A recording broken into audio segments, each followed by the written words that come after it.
Bienvenue dans un nouvel épisode de Culte, le podcast qui explore le monde fascinant de la culture, du cinéma et des livres. Que vous soyez cinéphile, passionné de livres ou à la recherche de recommandations, Culte a quelque chose pour vous. Toutes les œuvres dont on parlera sont dans la description de l'épisode, ainsi que les liens pour nous suivre sur les réseaux ou pour nous contacter. Bonne écoute! On est de retour avec un nouvel épisode de Culte Podcast et aujourd'hui on va faire un triathlon sur la science-fiction. Donc, l'épisode va être divisé en 3 parties qui vont être publiées petit à petit au fil de ces prochaines semaines. On s'est concentré avec Thibaut sur 3 sous-thèmes en science-fiction. Donc, d'abord, j'accueille Thibaut. Comment ça va? Ça va bien. Il faut quand même peut-être, avant d'expliquer ce dont on va parler, dire à nos auditeurs qu'il a fallu me convaincre de parler de science-fiction parce que ce n'est pas vraiment un genre que j'affectionne. Donc voilà, j'ai parfois souffert, il faut quand même le dire. Mais voilà, on va aborder des choses finalement très très différentes, donc impatient de commencer. Oui, on te remercie d'avance pour ce bel effort. Ça équivaut, je pense, au niveau pénibilité à des sprints en côte, s'il fallait comparer.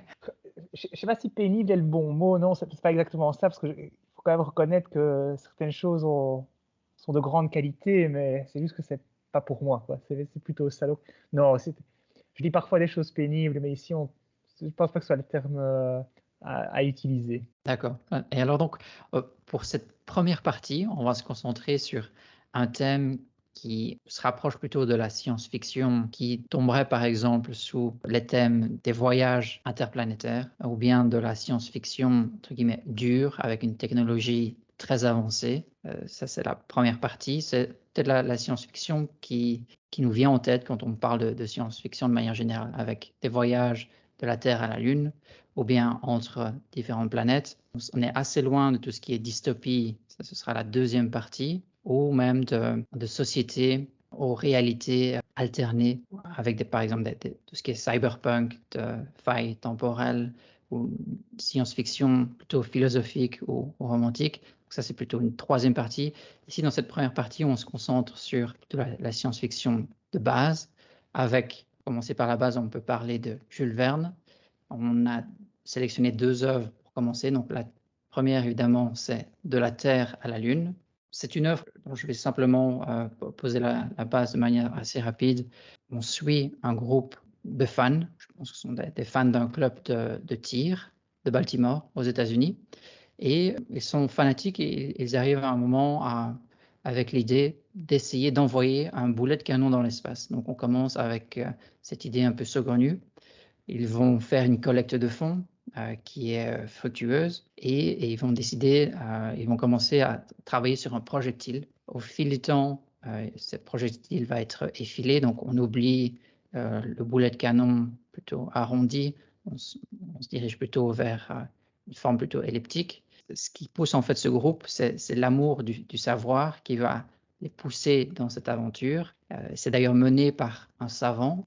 Donc si on compare, par exemple, on avait d'habitude des histoires menées par des héros d'anciens militaires.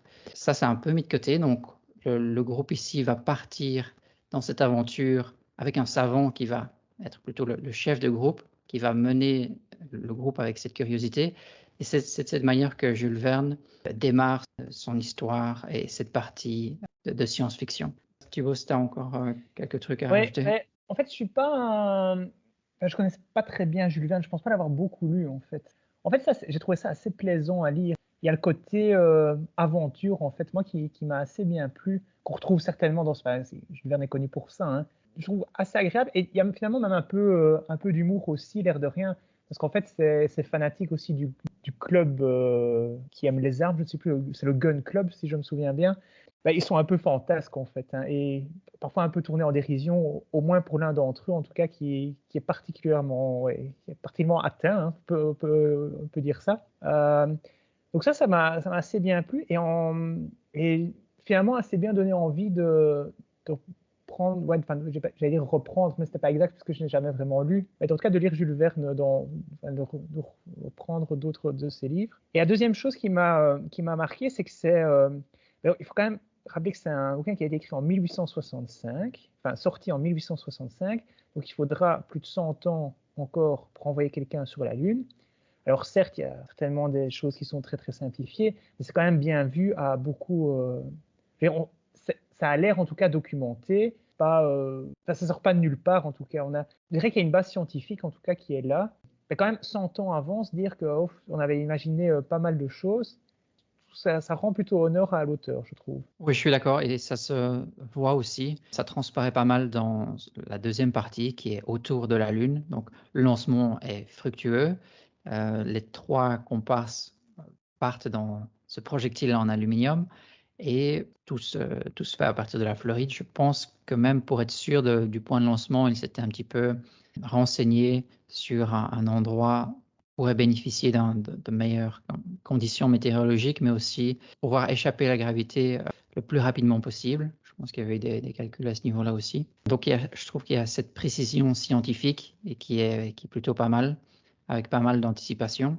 On parle notamment, il y a un passage sur les lois de la gravité, il y a une étude sur la trajectoire du projectile aussi, tout ce qui est au niveau observation lunaire. Et un autre point qui est pas mal au niveau de l'anticipation, c'est le retour de la capsule dans l'océan, où je trouve que ça c'était aussi bien vu, parce qu'il aurait pu tenter l'extrême d'un retour sur Terre directement, en ignorant peut-être la vitesse du projectile. Mais un retour de la capsule dans l'océan, c'est pas mal pensé aussi, ça se fait encore assez souvent, ou même la plupart du temps. Par contre, il y a peut-être quelques manquements qui sont un peu naïfs, mais qui donnent aussi un côté plutôt romantique à l'œuvre. Donc, le lancement par le canon, le fait que la pesanteur soit présente, par exemple, pendant le voyage dans l'espace. Et il va notamment mentionner que la pesanteur serait là uniquement au point d'équilibre entre les gravités terrestres et lunaires. J'ai lu un truc là-dessus.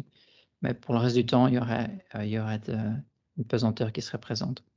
Et il y a un moment, je sais, est-ce que tu as lu Autour de la Lune ou... Non, j'ai pas lu la suite. D'accord. J'ai pas envie de spoiler, mais il y a un moment assez drôle parce qu'ils partent avec quelques animaux, ils ont quelques chiens, quelques poules, et il y a un chien qui décède pendant le voyage, peut-être lors du décollage, et ils vont décider d'ouvrir une fenêtre et de se débarrasser du chien, ce qui ne provoque qu'une petite fuite d'air, mais sans conséquence. Donc, on ne discute pas non plus de SAS, par exemple, ou de renouvellement de l'oxygène. Donc, c'est un côté un peu naïf, mais sympa à lire aussi. Qui fait un peu le charme aussi finalement du livre. Oui, c'est ça. Ouais. Donc ça c'est pour Autour de la Lune. Si je me souviens bien, j'avais lu aussi 20 000 lieues sous les mers, qui est un petit peu moins, qui a en fait un voyage dans un autre monde, donc monde sous-marin ici. Je pense qu'il avait aussi encore quelques titres qui valaient le coup, et je sais, si on fait peut-être une transition apparemment sur la Lune, que Hergé a toujours prétendu ne pas s'être inspiré de Jules Verne là-dessus. Donc il y aurait quand même pas mal de ressemblances. Oui, c'est vrai. Donc ça c'est pour le coup. Alors peut-être qu'on peut faire une transition, parce qu'on a commencé de manière chronologique, on était plus ou moins dans les années 1860. Oui, et finalement, alors on n'est pas les grands spécialistes, mais peut-être un des précurseurs finalement de la science-fiction, en tout cas du roman d'anticipation. Je ne sais pas du tout s'il y avait quelque chose avant, mais en tout cas, quand on parle de science-fiction aujourd'hui, voilà, enfin, en tout cas moi dans mon imaginaire, j'ai l'impression que c'est un des premiers. Oui, je suis d'accord. Je pense avoir vu, en préparant le podcast, je pense avoir vu quelques noms qui auraient peut-être eu une influence avant, mais c'est son nom qui est resté. Oui, c'est ça, voilà, qui ne sont peut-être pas restés alors. Parce qu'il faut aussi une œuvre qui marque, qui est le charme, et peut-être sa qualité de conteur a sûrement aidé aussi. Tout à fait, tout à fait. Et alors je vais ajouter d'ailleurs que Jules Verne, ça fonctionne encore assez bien chez les jeunes d'aujourd'hui. Je sais que il est parfois lu à l'école. Et bon, au contraire de certains classiques qui ne passent pas, qui ne passent plus, ici, ça fonctionne, ça semble plutôt bien fonctionner encore, sans doute pour ce côté aventure, voilà, qui parle en tout cas, et qui fait qu'on a des romans plaisants à lire, en fait, parce qu'il se passe toujours quelque chose finalement. Oui, c'est vrai. Ça reste aussi une œuvre qui vieillit bien, étant donné qu'on est assez loin on est loin d'une dystopie qui pourrait avoir dont on parlera un peu plus tard, mais qui pourrait oublier certaines choses, ne pas anticiper certaines choses qui arrivent finalement et qui fait que ça tombe un peu à plat 30 ou 40 ans plus tard, quoi. Oui, ou même alors parfois avoir un côté plutôt raciste qui à l'époque était plutôt accepté. Il y a eu quelques œuvres comme ça, des comportements qui sont inacceptables, mais qui à l'époque étaient plutôt courants et qui étaient passé dans l'œuvre et qui aujourd'hui sont peu décriés. Donc il y a ça, on en parlera par exemple, Le meilleur des mondes, on en parlera. Il y a une partie qui est décriée de nos jours. Si on se rapproche un peu plus de nos jours, donc en 1895, il y a l'œuvre de Wells, La machine à remonter le temps, Time Machine. Là, je voulais simplement faire la mention. En fait, je crois que c'est une sorte d'aristocrate qui est plutôt passionné de science, qui tient un dîner avec des amis et qui va leur raconter cette histoire, ce projet de machine à remonter le temps. Et il leur donne rendez-vous quelques heures plus tard. Donc, et pendant ces heures-là, il va utiliser cette machine à remonter le temps et visiter plusieurs époques et se retrouver en totale incompréhension. Donc, il ne parvient pas à communiquer proprement avec la population qu'il rencontre. Elle semble l'ignorer. Il y a aussi une partie aventure, il y a une partie où il va un peu se faire peur, pensant qu'il a perdu, par exemple, accès à sa machine et qu'il ne pourra pas revenir à notre époque. Donc, c'est une œuvre qui est peut-être un peu plus dans le type de ce que Jules Verne écrirait, qui reste plaisante à lire aussi. C'est l'œuvre de H.G. Wells, Time Machine, la machine à remonter le temps. Et donc, si on continue de manière chronologique, j'ai eu l'occasion de lire Fondation d'Asimov. Donc Asimov, on parlait de précurseur et de pilier de la science-fiction. Il est difficile de ne pas parler d'Asimov, qui a aussi eu un impact très important, avec notamment Fondation. Donc Fondation, c'est sorti d'abord sous forme de nouvelles, de 5 nouvelles, et puis ça a été rassemblé en une seule édition. Et moi, je dois dire, j'étais assez surpris parce que j'avais l'impression au départ que ça aurait un côté plutôt enfantin. Quand on parle de science-fiction, on pense parfois à Star Wars, sabre laser et des choses du style. Ici, on a une histoire qui est plutôt sérieuse, avec un mélange de science-fiction, mais surtout des luttes de pouvoir, avec un désastre qui est imminent, des crises politiques, des jeux d'influence et souvent des menaces entre les différents personnages qui sont à peine voilés. Donc, ce roman en 5 parties, ça commence avec par exemple les prémices que je trouvais de bonne qualité, donc la partie fondation, le fondateur, c'est le nom du chapitre, suivi de 2 autres parties, le maire, donc le maire de la fondation, et puis les encyclopédistes. Et donc, pour un petit peu remettre dans le contexte de quoi s'agit-il, fondation, c'est en fait l'histoire, on est 20 millénaires dans le futur, la Terre, telle qu'on la connaît aujourd'hui, n'est plus.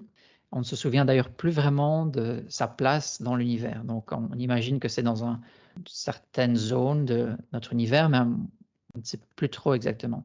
Par contre, il y a un empire galactique qui s'est formé entre-temps, avec des millions de mondes habités. Et sur un de ces mondes, il y a le chercheur Harry Seldon qui va se rendre compte que cet empire, tel qu'il existe, va aussi péricliter. Donc, c'est en fait le futur de chaque empire. L'Empire romain, ici peut-être l'Empire américain, dans quelques décennies, va péricliter.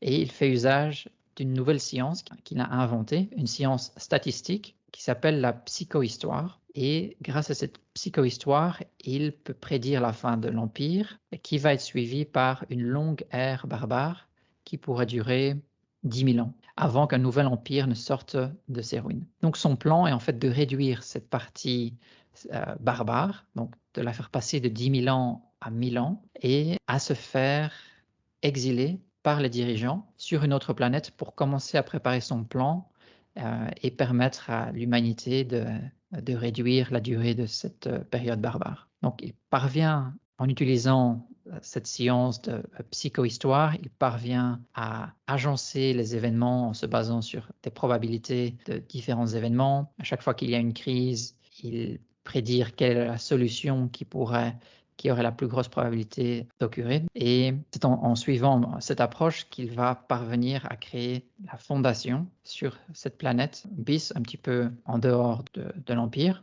Avec cette nouvelle communauté, il va rencontrer des crises, la situation de l'Empire va se dégrader, il y aura certaines zones dans l'Empire qui vont prendre leur indépendance. Et en fait, chaque étape avait été prévue et prédite par cette science. Et donc, pendant sa vie, donc il avait déjà un certain âge, il a donné une sorte de liste et d'idées et une certaine approche à suivre pour pouvoir survivre à chaque crise.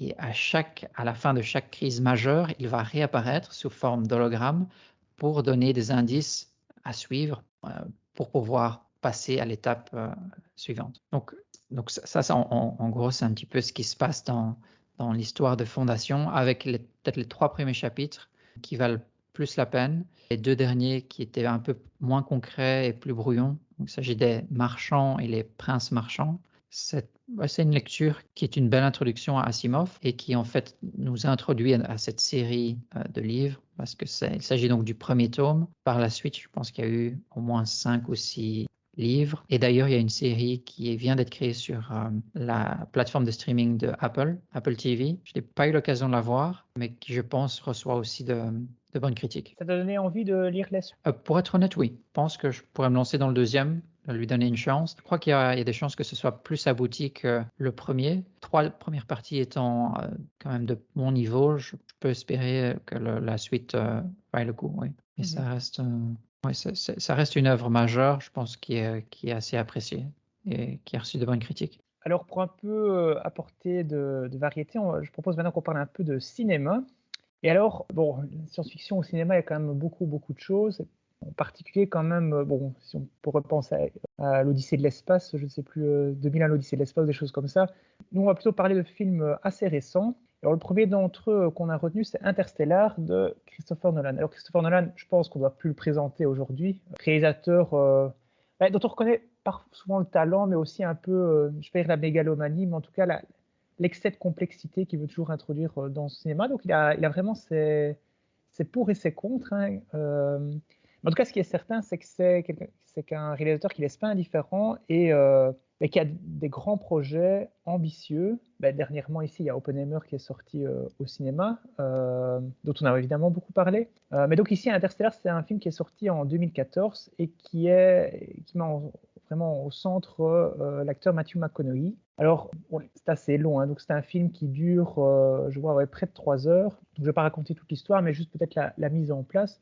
La mise en place, c'est quoi? C'est qu'en fait, on est en 2067 et la Terre, en fait, se meurt. Donc, en fait, il est plus, on a des gros problèmes à trouver, à produire suffisamment d'alimentation pour nourrir tout le monde. Et alors, des scientifiques réfléchissent en fait à envoyer finalement des gens, des humains, à les envoyer ailleurs, pour une hypothétique planète plus accueillante. Et pour ce faire, en fait, il y a plusieurs plans. Hein. C'est soit on envoie vraiment, on arrive à envoyer beaucoup, beaucoup de gens, soit en fait on n'y parvient pas et du coup on va coloniser à partir simplement de quelques personnes un nouvel espace pour permettre à l'humanité finalement de toujours exister. Alors pour y parvenir, évidemment, le film date de 2014, donc on sait tous qu'on n'a pas de planète, on n'a pas trop encore trouvé de planète habitable, et donc c'est pas, ou alors elles seraient extrêmement lointaines.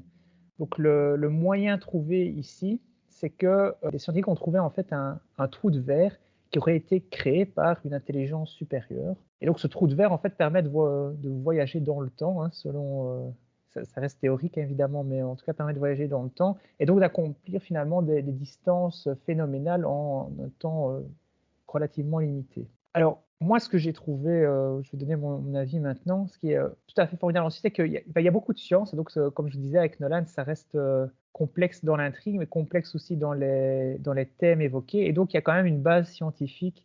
Alors on peut critiquer, peut-être que les spécialistes diront qu'il y a beaucoup de choses qui ne sont pas possibles, le voyage dans le temps de toute façon n'est pas vraiment possible, hein. Mais en tout cas, il y a quand même, je trouve, la volonté d'avoir une base assez, sur laquelle en tout cas on peut s'appuyer, qui n'est pas juste sorti de son imagination, de l'imagination du scénariste. La deuxième chose que j'ai trouvé vraiment bien, c'est le fait qu'il y a quand même pas mal d'émotions. Le problème évidemment de films qui sont très scientifiques, qui sont documentés, c'est que en fait les personnages ne servent qu'à suivre toute la science, tous ces aspects, et donc on a quelque chose d'assez froid. C'est pas du tout le cas ici. On a des vraies relations entre les personnages. Moi, je trouve Matthew McConaughey très très convaincant aussi. Et moi, ça reste, en tout cas dans la filmographie de Nolan, c'est un de mes préférés. Et comment aussi ne pas parler de la musique, puisque il a fait appel une fois de plus à Hans Zimmer. Hans Zimmer, le grand compositeur de musique de film, qui apporte tout le côté épique au moment important. Donc moi qui ne suis pas du tout, vous l'avez compris, un fan de science-fiction, et surtout de science-fiction comme ça, avec des voyages dans l'espace, j'ai été vraiment, vraiment scotché en fait. Hein. C'est du début à la fin, et pas vu le temps passer pendant ces 3 heures. Donc moi, ça reste vraiment un des très très grands films que j'ai vu. Oui, je suis d'accord avec toi. C'est un film qui m'a vraiment convaincu également. D'ailleurs, si on parle de Nolan, il y a aussi Tenet qui convient un petit peu moins. Moi, j'ai Et ça, apprécié aussi la base scientifique dont mm. tu parlais. Et je pense que, comme tout bon directeur ou réalisateur, il s'est entouré de scientifiques. Donc, c'est basé vraiment sur... il y a une base assez solide. Il y a aussi un côté peut-être rêverie, mais qui tient le coup, Oui, qui a du sens. Ouais. oui, tout à fait. Il y a une dimension un peu, oui, poétique. Surtout la fin, en fait. On a un côté. C'est vrai que sans la dévoiler, on quitte un peu le chemin du réalisme, on va dire, sur la fin, et on bascule, c'est vrai, dans quelque chose de plus poétique, je dirais.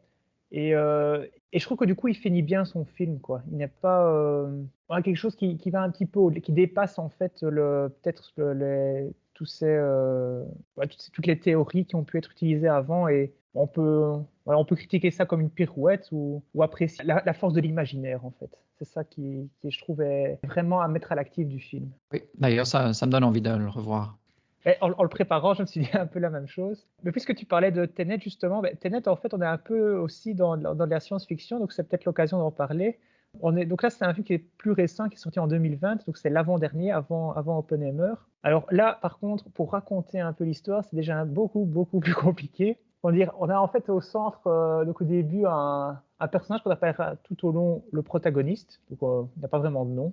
Donc c'est le protagoniste, un agent de la CIA, qui en fait, voilà, est dans une opération, voilà, une opération spéciale, on va dire. En fait, il aurait dû être tué, mais il est un peu sauvé par une balle inversée. Alors, donc en gros, c'est comme si la balle, pour tenter d'expliquer la chose, ne sortait pas du fusil, mais rentre dans le fusil pour un peu imaginer. Et à partir de là, en fait, j'ai un peu de mal à raconter parce que j'adore la complexité, vraiment, mais là, ça a été beaucoup trop pour moi. En tout cas, ce qui est sûr, c'est que son but, c'était d'un peu éviter un grand péril pour l'humanité, une sorte de troisième guerre mondiale, mais pas très très bien identifiée. Et donc, mais après, j'ai lu que Christopher Nolan avait mis beaucoup de temps à établir son scénario. Moi, j'ai pas tout compris, donc c'était un peu problématique. Comme je disais, j'apprécie la complexité, mais là, ça allait un cran trop loin. Et avec notamment je trouvais, où on basculait un peu dans le grotesque, c'était une espèce de course-poursuite où les voitures roulent même à l'envers. Ok, ouais, voilà, il y a l'imagination, mais derrière, qu'est-ce que ça apporte? Je trouve qu'on a tendance un peu à basculer dans le ridicule. Et moi, c'est vraiment le seul film de Nolan, je les ai quasiment tous vus, mais le seul où j'ai vraiment décroché, en fait. Et je pense il est allé un petit peu trop loin, quoi. Ouais, bon, moi j'apprécie le côté ambitieux. Ça, il faut lui laisser. Je trouve que cette œuvre était aussi très ambitieuse, peut-être un peu trop. Peut-être qu'il aurait fallu, ça fonctionnerait peut-être un peu mieux sous forme de série où on prend un peu plus son temps. Ici, c'est beaucoup d'informations qu'il faut digérer en 2h30 quand même. Mhm. Et on retrouve. En fait, moi, j'ai l'impression que c'était chaque fois une question de point de vue. Étant donné que le temps pouvait aller dans les deux sens, donc vers le futur ou vers le passé, la question, c'était vraiment dans quel monde étions-nous? Mhm. Et Tout à alors, on fait, voyait ouais. par exemple si la course-poursuite se faisait dans le bon sens, entre guillemets, dans notre sens ou dans le sens inverse. La même chose avec tout ce qui est tir de balles, tir de fusil. C'est assez spécial de voir, surtout quand on superpose une action dans le sens inverse avec les protagonistes, enfin le protagoniste ici qui court dans un sens et qui doit éviter certaines choses en fait, qui sont un petit peu rebobinées dans l'autre sens. Donc, c'est vrai qu'il y a quelques scènes assez spéciales quand le protagoniste se bat contre lui-même, mais venant d'une autre époque, entre guillemets. C'est assez spécial à voir. Je dirais pas que c'était une perte de temps. Est-ce qu'on a vraiment tout bien compris quand on quitte la salle? Ça, c'est une autre question. Mais il y a toujours des actions assez spectaculaires. On voit qu'il y a eu aussi un gros budget, des scènes dans le désert, pas mal, une destruction d'un avion de ligne aussi, une scène assez impressionnante. Mais on a un peu de mal à comprendre qui est derrière tout ça. Est-ce que c'est le protagoniste lui-même ou pas? On est un petit peu confus après avoir vu le film. Confus, mais peut-être pas de la bonne manière. peut-être pas Ouais. comme Interstellar. Ça, c'est peut-être un manquement. Puis alors, si on parle de voyage interplanétaire, et j'ai eu l'occasion de lire, c'est un livre que j'avais sur ma pile de livres à lire depuis pas mal de temps. C'est Mars la Rouge, qui est en fait en anglais simplement, on appelle simplement Red Mars en anglais. C'est par Kim Stanley Robinson. C'est assez récent comme œuvre, et c'est une œuvre qui me tentait vraiment bien, étant donné que l'auteur en lui-même se documente énormément avant d'écrire ses livres. Il va par exemple passer du temps dans certaines conférences en physique, en chimie, en biologie, en astrobiologie, pour essayer de comprendre quels sont les thèmes, les problématiques sur lesquels travaillent les chercheurs et réutiliser ça dans ses romans en se basant sur des discussions qu'il a pu avoir ou avec des papiers scientifiques qu'il a pu lire. Et ça contient aussi les hypothèses, donc des technologies hypothétiques, par exemple les voiles laser traverser l'espace de manière supersonique. Ça, c'est un concept qui est très théorique, mais qui est apparu et qui a un potentiel. C'est le genre de technologie dont il parle dans son livre. Donc, Mars la Rouge, de quoi s'agit-il? Donc, c'est un roman de science-fiction plutôt réaliste. On est aux alentours de 2027. C'est une trilogie en fait sur Mars. Donc, ce tome ici se concentre sur la colonisation de la planète. Il a reçu le prix Nebula et on commence avec un groupe d'une centaine de chercheurs qui sont tous experts dans leur domaine, un petit peu les colons, les pionniers parfaits. Ils vont démarrer ce voyage interplanétaire en direction de Mars et en fait, c'est déjà bien recherché parce que si on commence avec le voyage en lui-même vers Mars, il est assez long. Ça dépend un petit peu des orbites, mais ça peut être entre 6 et 8 mois en général, et de la vitesse. Et ces astronautes reçoivent un programme de gymnastique cardiovasculaire aussi très précis et fréquent. Donc, il y a déjà une certaine réalité sur la perte de la masse musculaire, les problèmes osseux qui peuvent arriver quand on n'a plus cette gravité au jour le jour. Il pense son vaisseau spatial aussi d'une manière assez élaborée, avec plusieurs modules qui tournent sur eux-mêmes pour garantir un certain type de gravité aux occupants. L'atterrissage est bien contrôlé, bien détaillé, donc ça comme on peut le voir aussi quand on regarde la Mars-issage, par exemple, de robots sur Mars. Et ce groupe, il est divisé en deux grosses factions. Donc on a les États-Unis et la Russie, ce sont les deux pays qui investissent le plus, donc ils ont le plus gros contingent de chercheurs. Et puis il y a aussi des spécialistes de différents pays, il y a quelques spécialistes de France, d'Allemagne, d'autre part dans le monde. Donc le tout se passe au départ dans une bonne atmosphère. C'est mené par deux leaders américains. Un des deux étant le premier à avoir voyagé sur Mars. Donc il a un certain charisme et une aura. Et c'est vraiment l'homme le plus connu sur Terre. Donc les relations entre les colons vont évoluer au fil du roman. Par exemple, ils ne sont pas toujours d'accord sur l'évolution de la planète. Certains vont pousser pour terraformer Mars, c'est-à-dire donc essayer de créer une vie et transformer la planète pour lui donner un aspect terrestre, donc pour la rendre habitable et semblable à la Terre. Et alors il y a un deuxième groupe qui estime que l'humanité n'a pas le droit de changer une planète, ou du moins pas entièrement, pour leurs besoins, et qu'il faut laisser une partie plutôt vierge et inoccupée. Et donc ces deux groupes il va y avoir pas mal de clashs, il va y avoir aussi une partie complot et pas mal de tensions entre ces groupes. Et là, pour la partie scientifique en elle-même, si on parle terraformation, notamment, on entend l'épaississement de l'atmosphère via des réactions chimiques.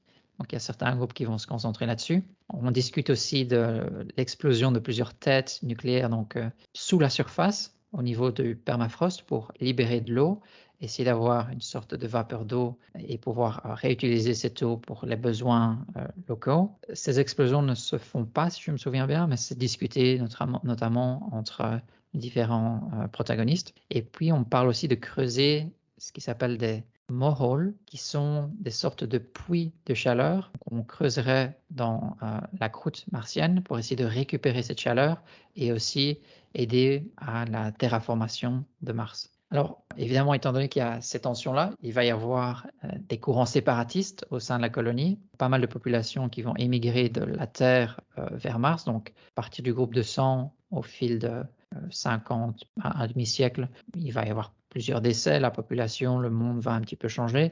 Il va y avoir des courants séparatistes.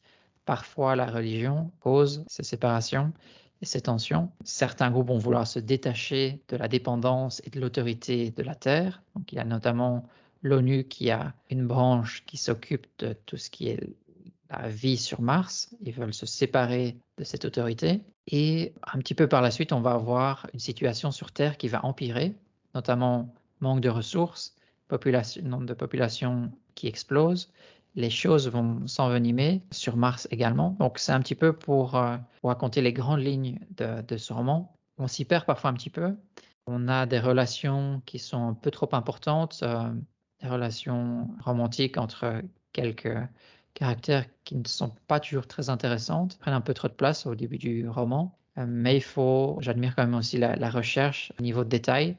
Il faut quand même parfois s'accrocher, prendre peut-être son temps de chercher sur le côté pour bien visualiser et connecter les différentes parties.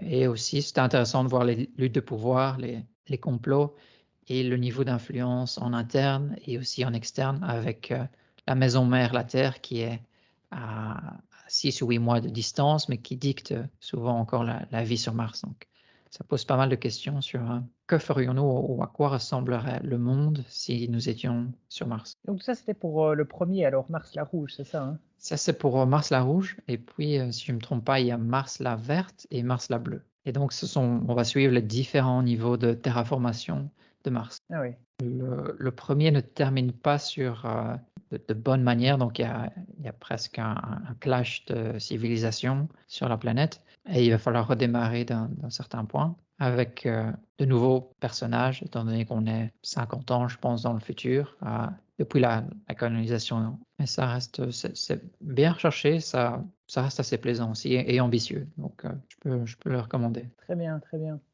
Et alors, puisque tu parles de Mars, je pense que tu as vu un film qui se passe aussi sur Mars. Moi, je ne l'ai pas encore vu, tu vas peut-être nous en parler. Oui, je vais être un petit peu plus restreint là-dessus. Donc, c'est Seul sur Mars, The Martian. Donc, ce film est sorti, si je ne me trompe pas, en 2015. Et on a dans le rôle principal Matt Damon.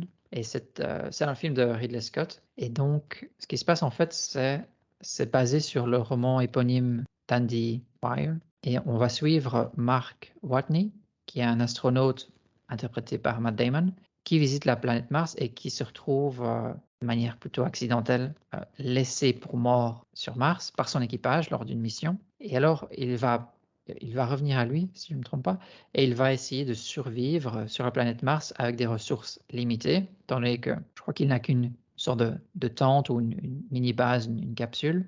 Il va essayer de survivre avec ses ressources limitées, sans communication avec la Terre, et il va devoir vraiment faire preuve d'une certaine ingéniosité pour pouvoir survivre dans cet environnement qui est extrêmement hostile. Donc il va y avoir pas mal de moments intéressants. Comment est-ce qu'il va pouvoir faire pousser des plants de pommes de terre en réutilisant pas mal de ressources locales, sans donner de spoiler. Il y a aussi un moment humoristique parce que il essaie d'approcher cette problématique en gardant un esprit plutôt positif, sarcastique, un bon sens de l'humour. Qui est aussi plaisant, c'est les paysages martiens. Je pense que le film a été filmé aussi à Vadirum, en Jordanie. Donc on profite aussi de grands plans, de paysages orangés, de beau temps aussi. Donc ça reste un beau film sur la résilience et sur l'ingéniosité humaine dans des conditions très compliquées.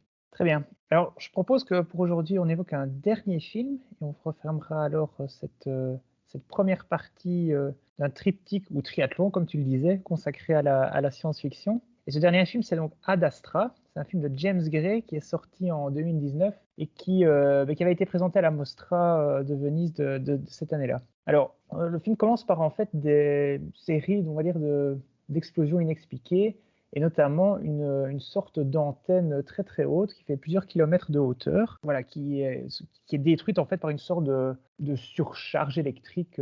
Et alors, déjà en fait, je trouve qu'on est dans quelque chose d'assez original parce qu'en fait, dès le début, on a quelque chose qui est présenté complètement à la verticale. Je trouve que c'est quelque chose d'assez imaginatif d'avoir comme une très grosse antenne comme ça sur laquelle on peut monter très très haut dans le ciel. Alors en fait, Donc, évidemment, sur Terre, donc c'est pas la seule explosion, il y a d'autres choses un peu étranges qui se passent. Et on commence à se poser des questions. Ouais, j'ai oublié de préciser, donc on est évidemment dans un futur, fin du 21e siècle. Et alors on se dit qu'en fait, tout ça pourrait être lié à une sorte de un projet, le projet Lima, mystérieux projet qui avait été lancé plusieurs années auparavant, dans lequel était le père du personnage principal. Et donc, que va-t-on faire? Ben, c'est essayer en fait de rejoindre un peu ce projet Lima qui en fait serait basé autour de la planète Neptune. Alors pour ce faire, évidemment, on ne s'est pas allé sous Neptune en une seule fois, hein, donc il va falloir notamment falloir passer par la Lune. Et deuxième idée, je trouvais assez intéressante aussi, c'est que la Lune en fait est devenue un champ de bataille. Donc on a une sorte de scène assez épique où le personnage interprété par Brad Pitt doit échapper à une attaque sur la Lune. Et donc on a le côté, une sorte de première partie comme ça, très, très scientifique, c'est-à-dire comment est-ce qu'on va rejoindre cet endroit près de Neptune, pourquoi est-ce qu'avait été conçu ce projet à l'époque, etc. Et puis après, en fait, on bascule ensuite dans une sorte de toquette métaphysique, on va dire, où en fait, le personnage donc interprété par Brad Pitt n'a plus de nouvelles de son père. Et donc, ben, c'est là en fait où on a une dimension beaucoup plus intime, presque à l'opposé de, ben, quand on parle évidemment de films qui se passent comme ça, de voyage dans l'espace, où on perd parfois un peu ce côté, mais là c'est tout l'inverse, on a cette vraiment dimension intime qui habite vraiment le film dans sa deuxième partie. Et tout ça fait que je trouvais que c'était assez équilibré en fait. Donc on avait ces deux dimensions apportent une vraie force au film. On n'est pas juste dans les on n'est pas dans du Star Wars par exemple. On a voilà, cette recherche presque des origines qui est vraiment intéressante. Donc moi c'est un film que j'ai un peu tendance à rapprocher de Interstellar, même si c'est pas exactement la même chose, c'est pas le même réalisateur, on est bien d'accord. Le fait comme ça d'avoir plusieurs dimensions dans le film apporte beaucoup, je trouve. Oui, et si je me souviens, en fait, on voit Brad Pitt qui a un caractère assez froid, qui craque, sa carapace craque un petit peu au fil du film. Il y a peut-être un côté recherche de sens dans Oui. un univers, son univers et un univers qui était plutôt froid et indifférent. Je me souviens plus, enfin c'est peut-être un spoiler, sa relation avec son père, je pense qu'ils ont l'occasion quand même de se rencontrer. Ou est-ce qu'il est un petit peu en retard alors, je ne sais Est-ce qu'il plus arrive s'ils un se peu en rencontrent retard? exactement. En tout cas, le père est interprété à l'écran parce que c'est Tommy Lee Jones, donc on le voit de D'accord. toute façon. Oui, d'accord, oui. C'est vrai que ça m'avait bien plu à l'époque. J'en ai moins de souvenirs qu'Interstellar. Et je pense que ce film avait peut-être plus de scènes aussi qui valaient le coup dans l'espace, de grands plans. Moi, je sais que j'en parle à chaque fois. Voilà, le jeu de caméra, le plan, c'est toujours quelque chose que j'apprécie, surtout si on parle d'espace, avec des plans qui valaient le coup quand il y avait les images de l'espace et des scènes d'action aussi, qui étaient assez captivantes et qui étaient aussi bien complétées, je trouvais, par la bande son en général, est souvent bien ajustée par rapport Oui. à ça. Ça amplifie un petit peu l'expérience. Bon, eh bien, c'est la fin de cette première partie, donc on va se téléporter dans une autre dimension, la dimension dystopie, et on se retrouve de l'autre côté du miroir. À bientôt. Merci Thib. Et voilà qui termine un